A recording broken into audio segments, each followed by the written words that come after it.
आहे माझ्या तमाम हिंदू बांधवांनो, भगिनींनो आणि मातांनो, आज पुन्हा एकदा राम मंदिराच्या लढ्याला सुरुवात करतो आहोत. काही वर्षांपूर्वी आपण सर्वजण साक्ष आहात. हिंदू हृदय सम्राट शिवसेना प्रमुखांनी मंदिर निर्माणाच्या लढ्याला एक तेज प्राप्त करून दिलं होतं. आज मला थोडं नाही म्हटलं तरी वाईट वाटते की मंदिर उभं जरूर राहिलं, पण नवा लढा जो म्हणतोय तो त्या मंदिराच्या रक्षणाचा आपल्याला सुरू करावा लागतोय. मी पहिल्या प्रथम या मंदिराच्या सर्व ट्रस्टींना, सर्व गुरुजींना धन्यवाद देतोय. त्यांनी मनापासून सहकार्य केलं. नुसतं सहकार्यच नाही तर आशीर्वाद सुद्धा दिलेत. आणि या कार्यक्रमासाठी ज्या ज्या शिवसैनिकांनी मेहनत केली त्यांना सुद्धा मी धन्यवाद देतोय. संजय राऊत तर सोबत आहेतच. आज सकाळी संजय राऊतांचा फोन आला. मला म्हणाले, उद्धव टेलिप्रॉम्प्टर ठेवायचं का? म्हटलं का नाही, कारण मुख्यमंत्र्यांनी आव्हान दिले उद्धव ठाकरेंनी रामरक्षा बोलून दाखवावी. मी आज त्यांना त्यांच्याच गावात येऊन सांगतोय की फडणवीसजी, रामरक्षा म्हणणं जरी तुमचं काम असलं तरी रामरक्षा करणं हे आमच्या राम भक्तांचं काम आहे. आम्ही रामरक्षक आहोत.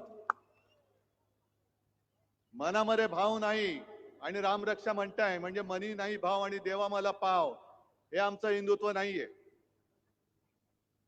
आज सकाळी नागपूरसाठी निघाल्यानंतर पहिली बातमी जी आली ती दिल्लीतून आली की गेले जवळपास 20 दिवस देशातल्या तरुणांच्या भविष्यासाठी सोनम वांगचुक जे उपोषणाला बसले होते त्यांची कशा पद्धतीने उचलबांगडी केली, काय जणू काय एखाद्या अतिरेक्याला पकडावं तसं पोलीस घुसले, चादरी बिदरी टाकल्या आणि उचलून घेऊन गेले. तो दिपके तिकडे बसलाय, त्याला पण मारहाण केली, त्याच्या अंगावर शाई फेकली. आणि ज्या पद्धतीने सरकार वागतंय, मी प्रभू रामचंद्राला हेच विचारलं की श्रीराम आहे काय झाले? ज्या भाजपनी तुझ्या नावाने मत मागून सत्ता मिळवली त्या भाजपच्या अंगात श्रीरामाच्या ऐवजी सैतानाचा आत्मा घुसलाय की काय? यांचं माणुसकी गेली बाजूला, पण यांच्यातला सैतान कसा काय जागा झाला? एवढे कसे सत्ता पिपासू झाले? आणि मोहनजी भागवतना मला विचारायचंय, कारण हे नागपूर आहे त्याच्यामुळे आलोय तर जरा एक दोन प्रश्न विचारले पाहिजेत की भागवत साहेब, ज्या पद्धतीने हे भाजप सरकार वागतंय, मंदिरं लुटली जात आहेत, विद्यार्थ्यांशी कशा पद्धतीने वागतायत हे तुम्ही बघितलंय. पेपर फुटतायत, पक्ष तर फोडले जात आहेत, पण आता मंदिरातल्या तिजोऱ्या फोडल्या जात आहेत. हेच हिंदू राष्ट्र तुम्हाला अपेक्षित होतं काय? आमचं हिंदू राष्ट्र हे नव्हे. आमच्या हिंदू राष्ट्रामध्ये रामराज्य अपेक्षित आहे. आम्हाला शिवशाही अपेक्षित आहे. गोरगरिबांना, महिलांना, विद्यार्थ्यांना, तरुणांना न्याय देणारं हे खरं आमचं हिंदू राष्ट्र आहे.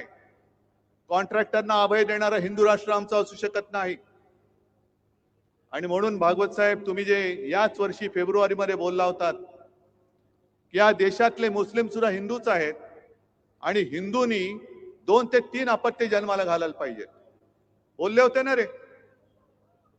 मग ही अपत्य जन्माला घातली, जी अपत्य घातलेत आणि परीक्षेतले पेपर फुटलेत, अनेकांनी आत्महत्या केल्यात, त्यांचं पहिलं काय करणार? आणखीन अपत्य जन्माला घालून पुन्हा त्याने तुम्ही तसेच चिरडणार आहात? हे हिंदू राष्ट्र आमच्या संकल्पनेतलं नाहीये, हे अजिबात नाही. आणि मला तेही दिवस आठवत आहेत ज्या वेळेला बाबरीचा लढा झाला होता आणि बाबरीचं पतन झालं, बाबरी पाडण्यात आली. हे आज सत्तेवर बसले त्यापैकी एकही कोणी छाती पुढे काढून आला नव्हता.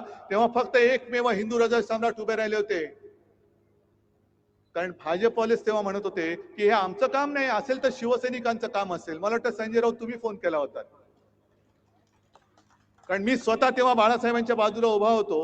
मला माहित नाही पलीकडे कोण आहे, म्हणजे संजय राऊत आहेत का? मला एवढं कळलं एक पत्रकार आहेत आणि बाळासाहेबांनी उत्तर दिलं होतं की जर हे काम माझ्या शिवसैनिकांनी केलं असेल तर त्यांचा मला गर्व आहे आणि गर्व से कहो हम हिंदू है, ही घोषणा त्यांनी बुलंद केली होती.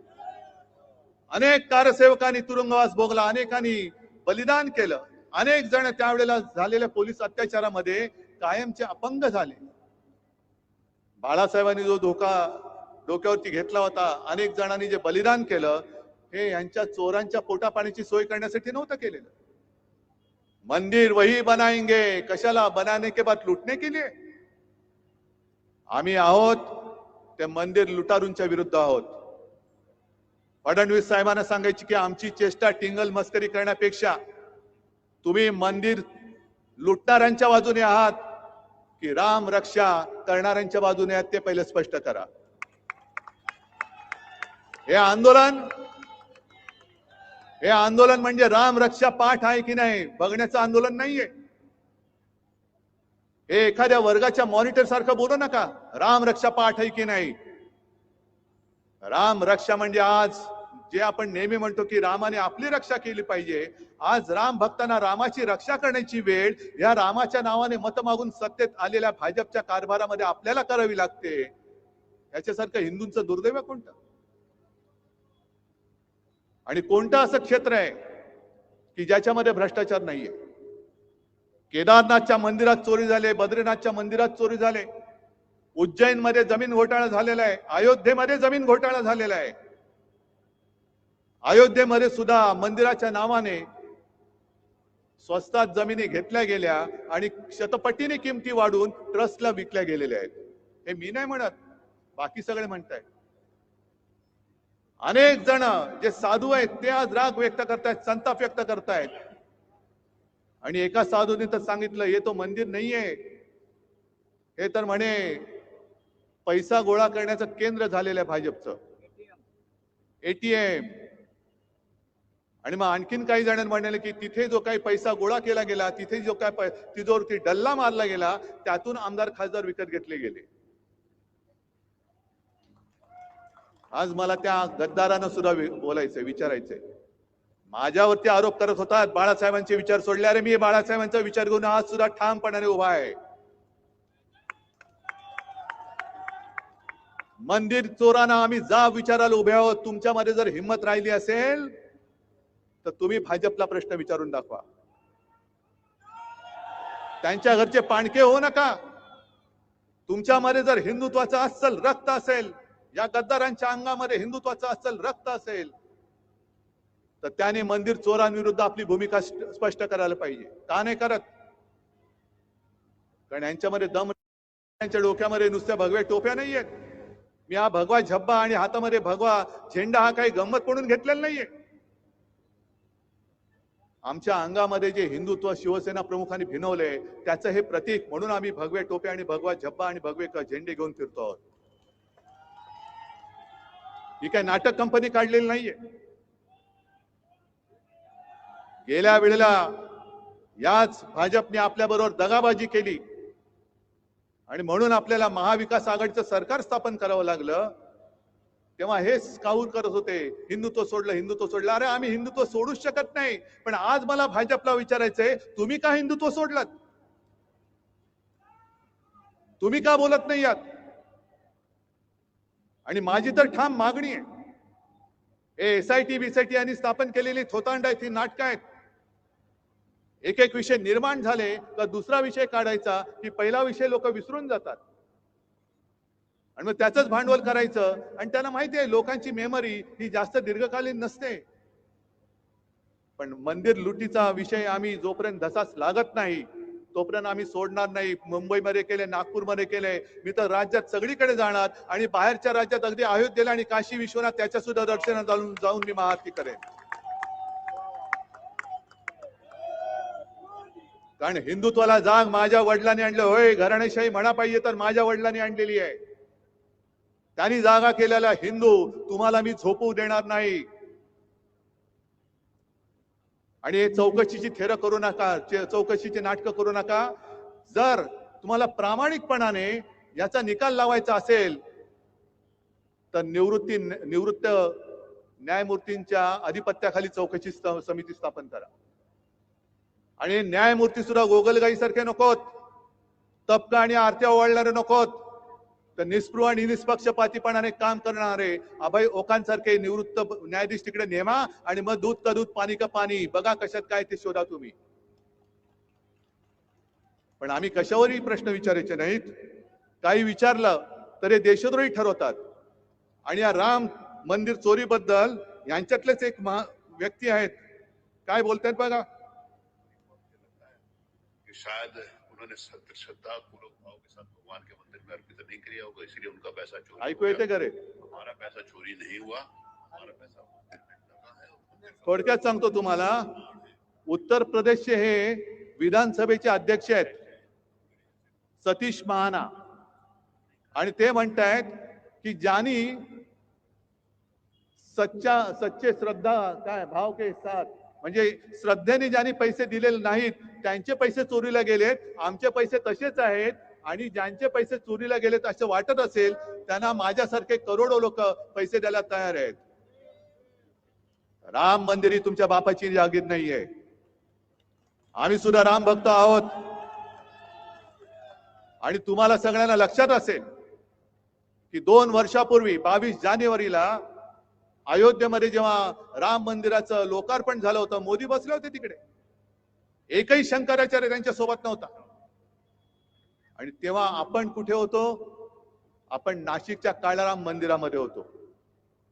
ज्या काळाराम मंदिराचा इतिहास असा आहे, डॉक्टर बाबासाहेब आंबेडकरांनी मंदिरात प्रवेश, हा राम तुझा नाही, हा राम माझा सुद्धा आहे, आणि त्याचं दर्शन घेण्याचा अधिकार हा माझा आहे, मला सुद्धा आहे, मला तो मिळालाच पाहिजे म्हणून सत्याग्रह केला होता. तेच ते राम मंदिर. आणि दुसऱ्या दिवशी 23 जानेवारीला मी जाहीर सभेत बोललो होतो, आम्ही जय श्रीराम जरूर बोलतो, जय शिवराय जय श्रीराम, पण आम्हाला राम पाहिजे तो भाजप मुक्त राम पाहिजे. त्या आंदोलनाची सुरुवात आहे भाजपा मुक्त राम. आणि ही चोरी, हा दरोडा हा केवळ दानपेटीवरचा नाहीये, तर हा दरोडा तमाम हिंदूंच्या भावनेवरती, तमाम हिंदूंच्या श्रद्धेवरती घातलेला या मंदिर चोरांनी घातलेला दरोडा आहे. आणि न्यायमूर्ती तुम्ही झालं पाहिजेत. या देशातला, या जगातला प्रत्येक हिंदू या चोरीबद्दल न्यायाधीश म्हणून त्यांनी न्याय निवाडा केला पाहिजे. अटल बिहारी वाजपेयी जे बोलले होते, जेव्हा एक दंगल झाली होती, मला वाटतं भिवंडीच्या आसपास, तेव्हा वाजपेयीजी बोलले होते की अब हिंदू मार नहीं खाएगा. मग मी आज तुम्हाला सांगतोय, तुम्ही कसे हिंदू झाले पाहिजेत? जे चोर आहेत त्यांना ठणकावून सांगा, अब हिंदू माफ नहीं करेगा. हिंदू नुसता जागा नाही, हिंदू आता पेटलेला आहे. आज आम्ही सगळ्यांना आमंत्रण दिले होते. देवेंद्र फडणवीसांना दिलं होतं, मोहनजी भागवतांना दिलं होतं, सगळ्यांना. अगदी काँग्रेसची लोक सुद्धा माझ्या सोबत आहेतच. खासदार आहेत, सुनील केदार आहेत, आणखीन कोण कोण आहेत बघा. मी हिंदुत्व सोडलं का यांनी हिंदुत्व धरलंय? हे राम म्हणजे कोणाची तुमची खासगी मालमत्ता नाही हो. भाजपचे कोणी आहेत का इकडे? सगळे राम भक्त आहेत. भाजपचे कोणी आहेत? मग हिंदुत्व कोणी सोडलंय? मंदिर चोरांची बाजू घेणारा राम भक्त असू शकत नाही. म्हणून मला फडणवीसांना सांगायचंय की शब्दाचे खेळ करू नका. राम रक्षा येते की नाही? राम रक्षा स्तोत्र येत नसेल, पण मला रामाची रक्षा करायला येते, आणि ते केल्याशिवाय मी राहणार नाही, मागे नाही हटणार. जर तुम्हाला असं वाटत असेल की केवळ तुम्हाला राम रक्षा म्हणता येते म्हणून तुम्हाला मंदिराची चोरी क्षम्य आहे, अजिबात नाही. तिकडे लाखो करोडो हिंदूंच्या भावनांनी बांधलं गेलेलं ते मंदिर आहे. गावागावात शिवसेना प्रमुख फिरलेले आहेत, गावागावात शिवसैनिक फिरलेले आहेत. अनेक जणांनी अनेकांनी केसेस अंगावर घेतलेले आहेत, पोलिसांचा मार खाल्लेला आहे. छातीवरती वळ उठला तरी मागे न हटता अयोध्येला जाणारे आमचे शिवसैनिक आहेत.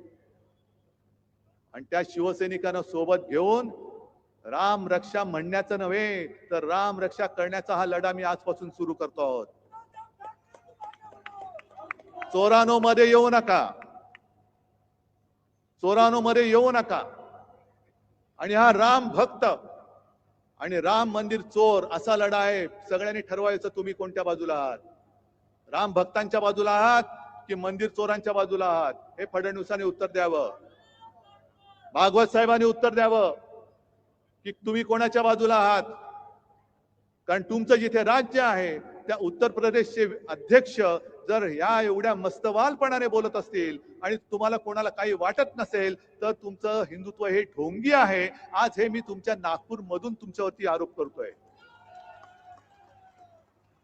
हा लढा जो आहे हा केवळ मुंबई नागपूर पुरता मर्यादित ठेवून चालणार नाही. जसं मी म्हटलं की मी सगळ्या प्रमुख शहरात जाणार आहे, इतर राज्यात सुद्धा जाणार आहे. तुम्ही जिथून जिथून आलात, ज्या गावातनं आलात, ज्या खेड्यातनं आलात, 5 असतील तर 5, 10 असतील तर 10, 25 तर 25, 50 तर 50,